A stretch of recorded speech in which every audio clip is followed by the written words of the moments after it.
یه منوت ممکنه شما را سلام علیکم باور میکنی با یک دیدن کو تو دا عاشق شدی اون میگن کو любовь первая взгляда چخیلی любовь первая взгляда چیه باور کن عاشق شدی از یک دقیقه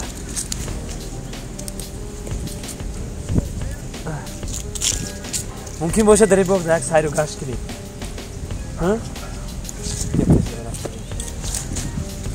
خیلی نومی من دوست مراد نومی شما؟ رفعت بانو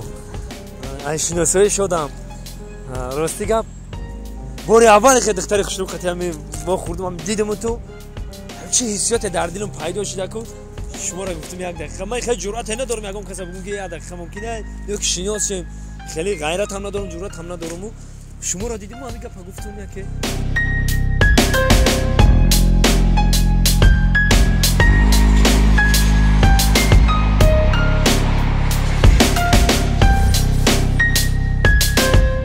رفعت بانو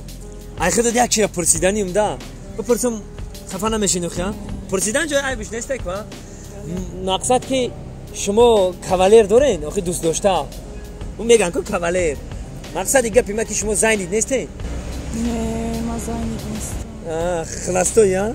شما چی ما راست دیگه پا بگم دارم این شما دارین بعد ایره چی خیلی بفهمه آخه با دارم کو وای شو داره وی شو داره خای وای اپارت نگه قطیما گپ زنی چی بازیقی چی بازیقی آخه شوش مایون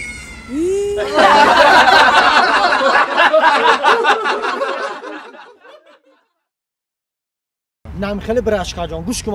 مرا میشناسی اخیان بچه ساماندار کاچوک گوش کن نمی فقط نمی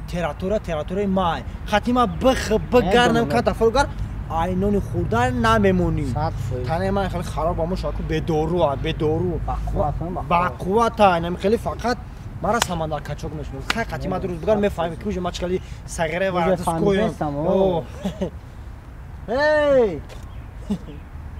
میگه که فقط نم شابی گوش آب کاش نه بچه کجا بیا ببینیم تا اولا هول تا سلام بسام جدا امینو سلام علیکم سلام علیکم من میشناسی ما ساماندار کچول میگم تراتور مای بقای کوچا میشناسی بقای کوچا میشناسی خیا کویا بکو ایسوستو یگم چیمیایی یگم سوماکا یگم استودنتی نه این رش داری استودنت مونانه استی کو پیلوت برو پیلوتا سورا خلاما سلامتی میفرات سلامتی روز یا مونی بکا آها یا مونی بکا تست کو خدا که ایارو سوستو به پشتن یونا که بگریز همین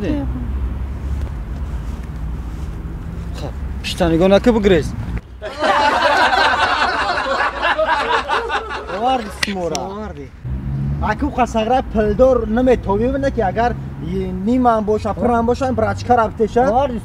سمورا براشکا رابطه بچه تو نشنا اکا سمورا عروسم گیرف گره چی عروسی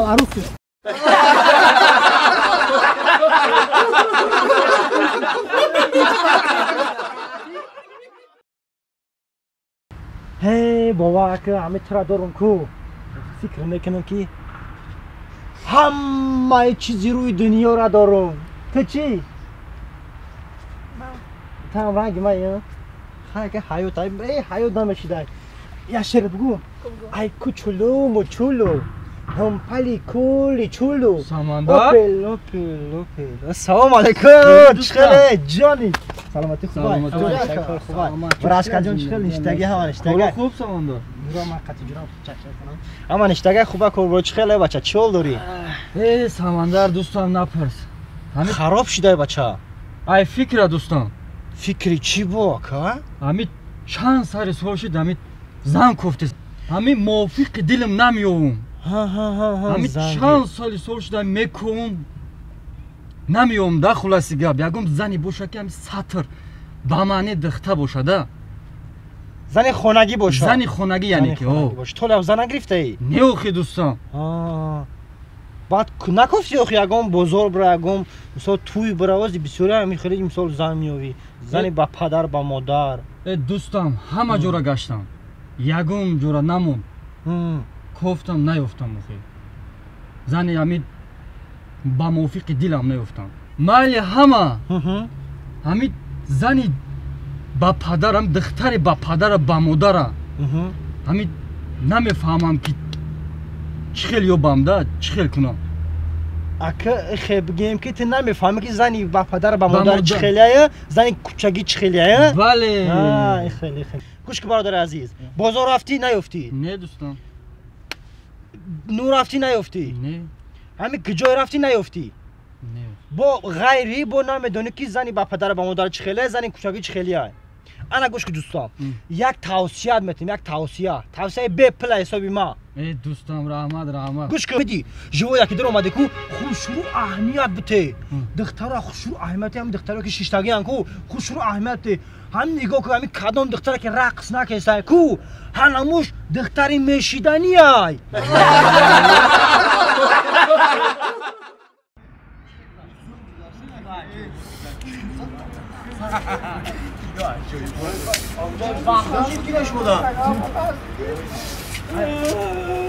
شما بریم بچه شما بریم بچه اینو بگیر اکرازا چی گیره داری؟ آخی ترسیدم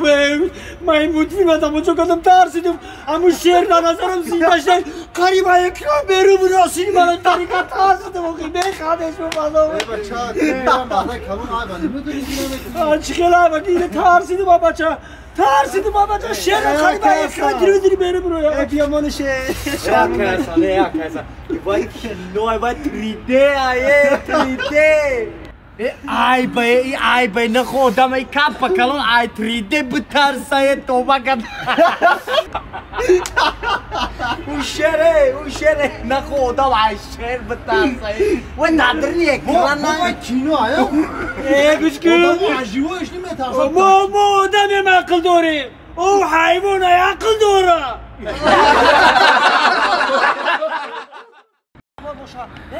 یا برامد دستی که دیگه این برات چی با میای؟ اینم این روز یا برامد هیچ نگفته با ما عدل نبرش بگی بزنیموش مرا نظر عدل نبرش برادرو بسیار چی گفت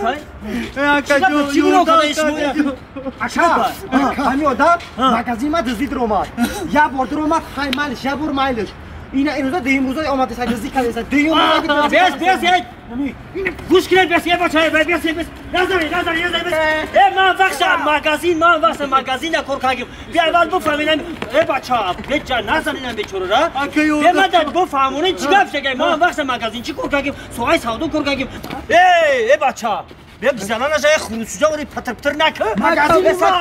برادر بیا من اول بفهم مقصد می چی به شما میره مرد قضادی سی مقصدتون چیه گوش کن مرته گوش کن فیا روز دزدی اومدی برای چیه که یه روز کمی نکرد که دیموزا با دزدی میوه با چی نمیفهمه کش با چی نمیفهمه نوکی شکستن در کورا ایرا نخواهی دادر چی گفت شید؟ من فهمم من وقت مگزین چی بودم بچه؟ کجو لبای من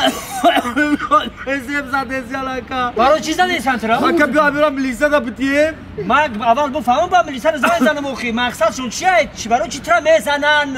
من دیدم مگزین برادر اومدم خب یک پالتو دزیدم پالتو؟ با این روز اومدم که قبیدم و همون پالتو را دزیدی با این روز چی با اومدی اوخی؟ اوخی راز میروش در زنم توغری نگیری ولیش کنی آوردم سلام دوستان عزیز کسانی که میخواهند که از شهر مسکو به گرانیتسا روند البته شرکت موحدین به شما خدمت میکند در این رقم زنگ زنید البته شرکت موحدین آماده است که هر روزه شما را به گرانیتسا برده بیارند و از نام موحدین زیاد بر زیاد موحدین ها شدند البته مترو بود استادیوم در این رقم زنگ زنید با آفیس بیایید و من با دل پر میگم که به شما خدمت میکنم مرحمت کسانی که گذشتن گرانیتسا میخواهند به این شرکت مراجعه کنند این شرکت موحدین در خدمت شما